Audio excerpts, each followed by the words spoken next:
এক দেশে এক রাজা ও তার রানী তাদের দয়া ও ন্যায় বিচারের জন্য খুবই বিখ্যাত ছিলেন। তারা তাদের রাজ্যে এমন চমৎকার শাসন ব্যবস্থা কায়েম করেছিলেন যে কেউ কারো ওপর অন্যায় করত না, কোথাও ডাকাতি বা লুটপাট হতো না। প্রজারা তাদের রাজা নিয়ে অত্যন্ত খুশি ছিল, আর রাজাও নিজের শাসন নিয়ে সন্তুষ্ট ছিলেন। কিছুদিন পর আল্লাহ তাদের একটি কন্যা সন্তান দান করলেন। সেই মেয়েটি ছিল মুক্তার মতো কোমল আর ফুলের মতো সুন্দর। মা তার নাম রাখলেন ডেলিয়া, কারণ ডেলিয়া একটি সুন্দর ফুলের নাম। এই রাজার রাজ্যের কাছেই এক নিষ্ঠুর রাজা বাস করত, যে নিজের প্রজাদের উপর ভীষণ অত্যাচার চালাত।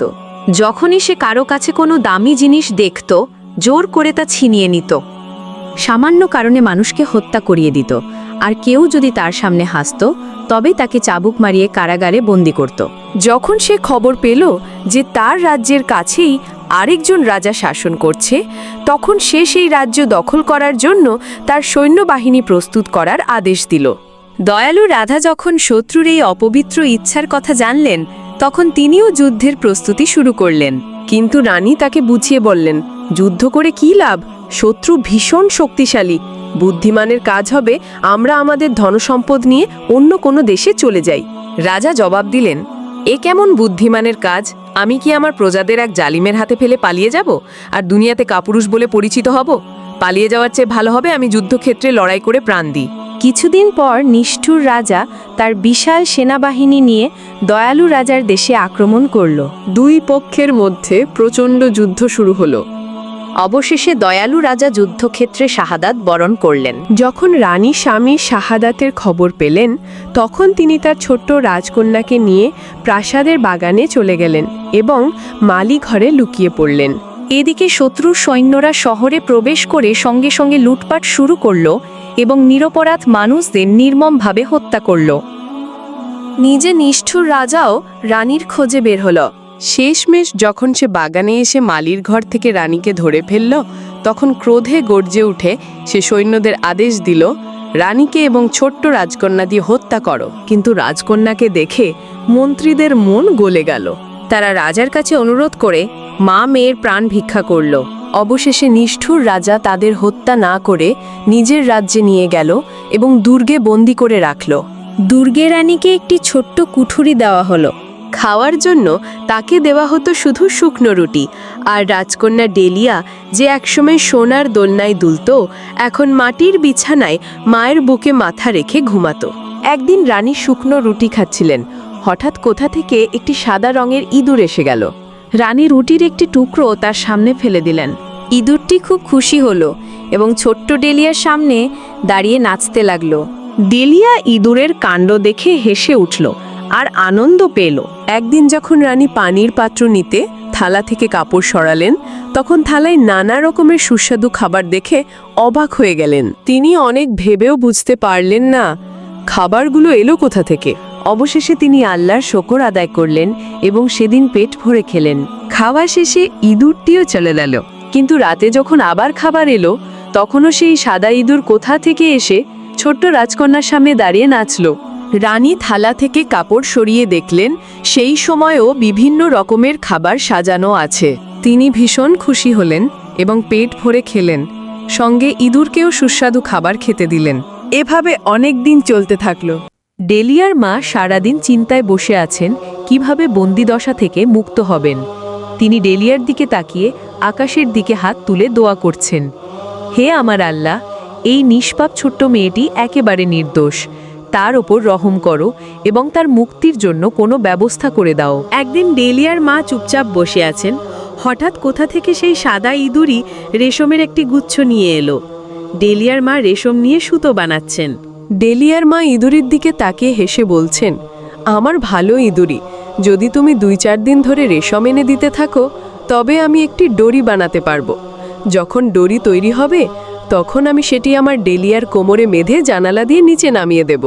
সন্ধ্যা হলে ইঁদুরি আবার এক গুচ্ছ রেশম এনে দিল। এভাবে টানা 56 দিন ধরে প্রতিদিন ইঁদুরি রেশম এনে দিচ্ছে, আর ডেলিয়ার মা সুতো দিয়ে ডরি তৈরি করছেন। ডেলিয়ার মা জানালায় বসে আছেন। হঠাৎ এক বৃদ্ধা নিচ দিয়ে যাচ্ছিল।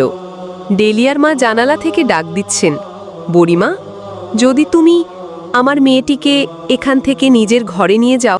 বৃদ্ধা বলছে, যদি তোমার এই কুঠুরিতে কোথাও সাদা রঙের চড়ুই থাকে তবে আমাকে ধরে দাও। ডেলিয়ার মা শান্তভাবে উত্তর দিচ্ছেন, একটি সাদা চড়ুই প্রতিদিন এখানে আসে, কিন্তু আমি এক নিরীহ প্রাণীকে ঘরছাড়া করতে পারবো না। এই কথা শুনে বৃদ্ধা রেগে গজগজ করতে করতে চলে যাচ্ছে। কুঠুরির দরজা খুলে রাজ্যের এক চাকর প্রবেশ করছে। সে বলছে, বাদশাহ সিদ্ধান্ত নিয়েছেন যখন ডেলিয়া বড় হবে তখন তার বিয়ে রাজপুত্রের সঙ্গে হবে। এখন থেকে তাকে প্রাসাদে রাখা হবে। ডেলিয়ার মা কান্নায় ভেঙে পড়েছেন। এমন সময় আবার দরজা খুলে সাদা পোশাক পরা এক মহিলা ভেতরে এসে তার পাশে বসেছেন। মহিলা হেসে বলছেন, আমিই সেই ইঁদুরি যে প্রতিদিন তোমার জন্য ভালো খাবার আনতো আর তোমাকে রেশম দিত। মহিলা তার পরিচয় দিচ্ছেন, আমি ইঁদুরি নই, আমি এক পরী।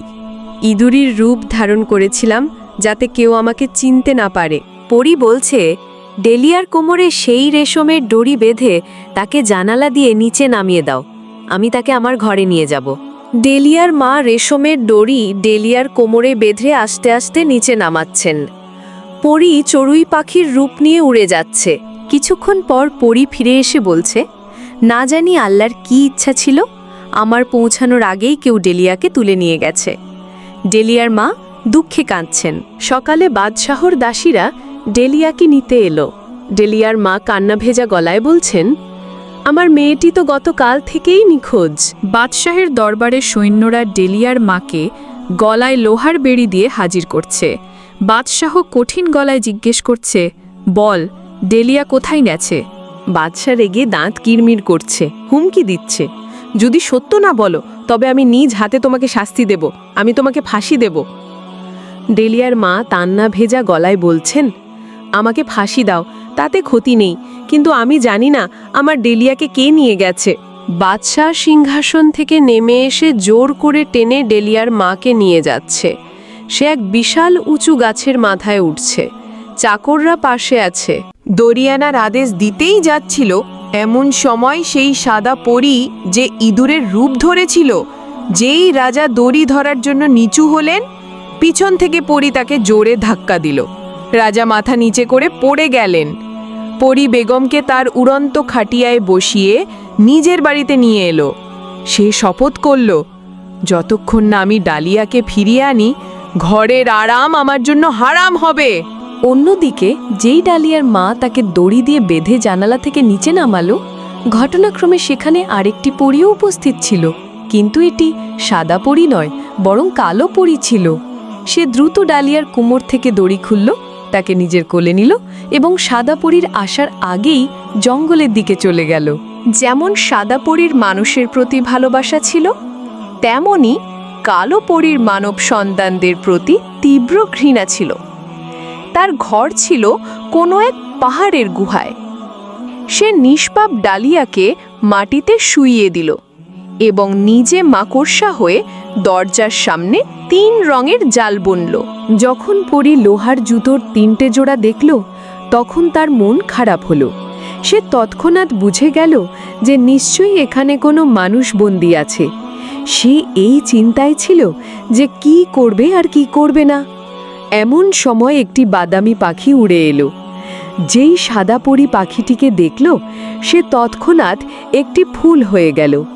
বাদামি পাখির যেই ফুলটির কাছে এলো, সাদা পরী আবার তার আসল রূপে ফিরে এলো। ফুল অর্থাৎ সাদা পরী বলল, ওরে বাদামি, কেন বসে আছিস? কিছু করছিস না? ফুল কি তোকে ভালো লাগে না? যখন রং থাকবে না, রূপ থাকবে না, তখন আর কিসের প্রশংসা? এটা শুনে বাদামি জবাব দিল, রাগ করিস না, যখন পাপড়িগুলো শুকিয়ে যাবে তখন আর বাদামি বাদামি কে করবে? যখন ভালোবাসার মিষ্টি ভাব কমে যাবে তখন ভালোবাসা আর কে করবে? ফুল বলল, যখন মনে ভালোবাসা থাকবে তখন হার জিত কিছুই থাকবে না। যখন প্রেম ও মুখ দেখবে তখন প্রেমের রীতি কেমন থাকবে? এটা শুনে বাদামি পাখি ফুলটির ওপর বসে ঘষতে লাগলো, কিন্তু যেই সে এমন করলো, ফুলটি তাকে ধরে ফেলল। বাদামি অবাক হয়ে জিজ্ঞাসা করল, কেন আমার সাথে এমন প্রতারণা করলে? ফুল অর্থাৎ সাদা পরী হেসে বলল, এই দুনিয়ায় প্রতারণা আর ছলনা ছাড়া এখন আর কী বা আছে? বাদামি জিজ্ঞাসা করল, আমি কিভাবে মুক্তি পাব? ফুল বলল, একটি শর্তে তুমি মুক্তি পেতে পারো। বাদামি তৎক্ষণাৎ জিজ্ঞাসা করল, সেই শর্তটি কি? ফুল বলতে লাগলো, এই যে 3 রঙের জাল তুমি দেখছো, প্রথমে আমাকে বলো যে এই জাল কে বুনেছে। দ্বিতীয় প্রশ্ন হলো, লোহার জুতোর 3টি জোড়া এখানে কেন রাখা হয়েছে? ফুলটি জিজ্ঞাসা করল। বাদামি বলল, যতক্ষণ না তুমি আমাকে স্বাধীন করছো আমি কিভাবে বলতে পারি? ফুলটি হাসল এবং বলল, যদি তুমি পালিয়ে যাও? পাখি হেসে বলল, প্রাণ যাবে কিন্তু জবান যাবে না। যার জবান বিশ্বাসযোগ্য নয় তার চেয়ে খারাপ আর কে হতে পারে এই দুনিয়ায়? এইটা শুনে ফুলটি তাকে ছেড়ে দিল। বাদামি উড়ে জালের কাছে পৌঁছালো এবং ভেতরে যাওয়ার রাস্তা খুঁজতে লাগলো। যখন কোনো রাস্তা পেল না, তখন সে একদিক থেকে মাটি সরাতে শুরু করলো। অল্পক্ষণের মধ্যেই একটি রাস্তা তৈরি হলো এবং সে ভেতরে চলে গেল। 1 মিনিট পার হলো, তারপর দ্বিতীয় এবং তৃতীয়টিও, কিন্তু বাদামি ফিরে এলো না। এখন ফুল মনে মনে ভাবতে লাগলো, সে কেন আর ফিরে আসবে? যেভাবে আমি প্রতারণা করে তাকে ধরেছিলাম, তেমনি সেও আমাকে ধোঁকা দিয়ে পালিয়ে গেল। এই চিন্তা এখনো তার মনে এসেছিল। এমন সময় হঠাৎ করে একটি ঘুঘু একটা রাস্তা থেকে ছিটকে বেরিয়ে এসে ফুলকে বলল, তুমি আমাকে ঠকিয়ে ধরেছিলে, আর সত্যি বলতে আমিও তোমাকে ফাঁকি দিয়ে নিজের জীবন বাঁচিয়েছি। কারণ দুনিয়ায় ভালোবাসা প্রসিদ্ধ, যেমন কুকুর তেমন মুগুর। কিন্তু ভেতরে গিয়ে যা দেখলাম তা আমাকে তোমার কাছে আসতে বাধ্য করলো। ফুল অবাক হয়ে জিজ্ঞেস করলো, শেষ পর্যন্ত তুমি ভেতরে কি দেখলে আর কি খবর আনলে? পাখি বলল, যখন আমি ভেতরে গেলাম তখন সেখানে এক অত্যন্ত সুন্দরী মেয়েকে দেখলাম।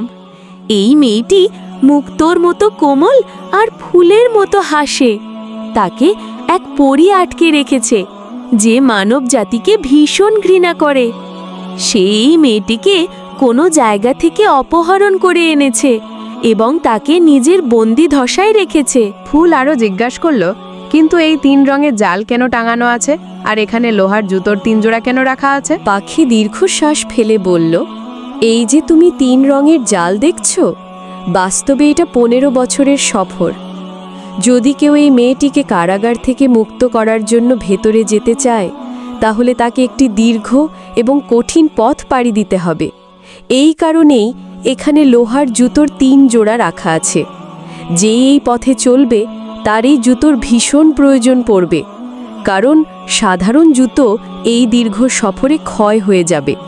যখন লোহার 3 জোড়া জুতো ক্ষয় হয়ে ভেঙে যাবে, তখন মেয়েটির কাছে যাওয়ার পথ পাওয়া যাবে। এতটা বলে পাখি জঙ্গলের দিকে উড়ে চলে গেল, আর ফুল আবার সাদা পরীতে রূপান্তরিত হলো। এখনই পরী 3 জোড়া জুতো তুলে 1 জোড়া পরে ডেলিয়ার সন্ধানে রওনা হলো। সে সকাল থেকে সন্ধ্যা পর্যন্ত চলতে থাকলো। কখনো পাহাড় পেরোতে হতো, কখনো নদী পার হতে হতো, কোথাও জঙ্গল পেত আর কোথাও হাজারো আপদের মুখোমুখি হতে হতো। কখনো কোনো জঙ্গলের রাস্তা 1 বছরের হতো, কখনো পাহাড় 6 মাসে শেষ হতো, আর কখনো কোনো নদী পার হতে 5-6 মাস লেগে যেত। কোথাও নৌকা পেত, আর কখনো নৌকা নিজেই বানাতে হতো। শেষ পর্যন্ত দীর্ঘ এবং ক্লান্তিকর প্রচেষ্টার পর সে এক বিশাল বাড়ি দেখতে পেল। এই বাড়ির ভেতর থেকে এত আলো বেরোচ্ছিল যে তার চোখ ঝলসে উঠল। বাড়িতে পৌঁছতেই পরীর সন্ধ্যা হয়ে গেল, আর সন্ধে হতেই সেই বাড়িতে একটা লালচে আভা ছড়িয়ে পড়ল। তারপরই লালচে আভা ধীরে ধীরে গাঢ় হতে থাকলো। যখন সেই পরী সেখানে পৌঁছলো, তখন সে একজন প্রহরীকে দরজায় বসে থাকতে দেখল। এই প্রহরীর হাতে একটি সোনার রথ ছিল, আর একদিকে সোনার একটি রথ দাঁড়িয়েছিল। পরী কাছে গিয়ে জিজ্ঞেস করল, এই বাড়িতে কে থাকে? প্রহরী উত্তর দিল, আমি আজ পর্যন্ত এর মালিককে দেখিনি, কারণ যখন সে এই সোনার রথে চড়ে বের হয় তখন তার মুখ থেকে এমন তীব্র আলো বের হয় যে তার দিকে তাকানো কঠিন নয়, বরং অসম্ভব হয়ে যায়। তারপর যখন সে ফিরে আসে তখন তার ঘুম পেয়ে যায়। পরী জিজ্ঞেস করলো, কিন্তু সন্ধ্যার আগেই বাড়িতে লালচে আভা কিভাবে হয়? প্রহরী উত্তর দিল, আমার মালিক যখন সন্ধ্যার সময় ফিরে আসে তখন তার মুখ রাগে এতটাই লাল থাকে যে পৃথিবীর সবকিছু লাল দেখতে লাগে। পরী বলল, আমাকে তো তার থেকে একটা জায়গার রাস্তা জানতে হবে। তুমি কিছু বলো যে আমি তাকে কিভাবে জিজ্ঞেস করব? প্রহরী উত্তর দিল, যদি তুমি তার জেগে ওঠার আগেই দরজায় চলে আসো তাহলে হয়তো সেই সময় সে তোমার কথা শুনবে আর তোমাকে কোনো উত্তরও দেবে, কারণ সাধারণত এই সময় সে খুব খুশি দেখা যায়। পরি তাকে ধন্যবাদ জানালো এবং সেখানেই দেয়ালের ছায়ায় শুয়ে পড়ল। পরের দিন যখন পাখিরা কিচিরমিচির করাও শুরু করেনি, সে সোনার রথের কাছে এসে দাঁড়ালো। কিছুক্ষণ পর ঘরের ভেতর থেকে হালকা আলো দেখা যেতে লাগলো। এই সুন্দর আলো তার নতুন জীবনের প্রতীক হিসাবে তার কাছে এলো। আশি থেকে আসছিল। যখন সে আলোর দিকে গেল, পরি বলল, ও সুন্দর মুখের ব্যক্তি, আমি 5 বছর ভ্রমণ করে এখানে এসেছি। তুমি কি আমাকে সেই বাড়ির রাস্তা দেখাতে পারো যেখানে নির্দোষ ডালিয়া বন্দি আছে? উত্তর এলো, আমার বাড়ির পিছনের রাস্তা দিয়ে 80 রাস্তায় চলে যাও। 5 বছর পর তুমি এমন এক জায়গায় পৌঁছাবে যেখানে তুমি সেই বাড়ির ঠিকানা পাবে যেখানে তুমি যেতে চাও। এই উত্তর শুনে পরি তৎক্ষণাৎ সেই পথে চলতে শুরু করলো। যখন সে বাড়ির পিছন দিয়ে যাচ্ছিল, এই যাত্রা আগের চেয়েও অনেক বেশি কঠিন ছিল। কোথাও এত বড় বড় মাঠ আসতো যা টানা 1 বছর ধরে ভ্রমণ করার পর শেষ হতো। কখনো এমন মাঠের মধ্যে দিয়ে যেতে হতো যা বরফে ঢাকা ছিল এবং তীব্র ঠান্ডায় শিরায় রক্ত জমে যেত। কখনো বরফের এত উঁচু পাহাড়ের মধ্যে দিয়ে যেতে হতো যা আকাশ ছুঁয়েছিল। কিন্তু পরি তার শপথের কথা মনে রেখেছিল। সে সকাল থেকে সন্ধে পর্যন্ত চলতে থাকল।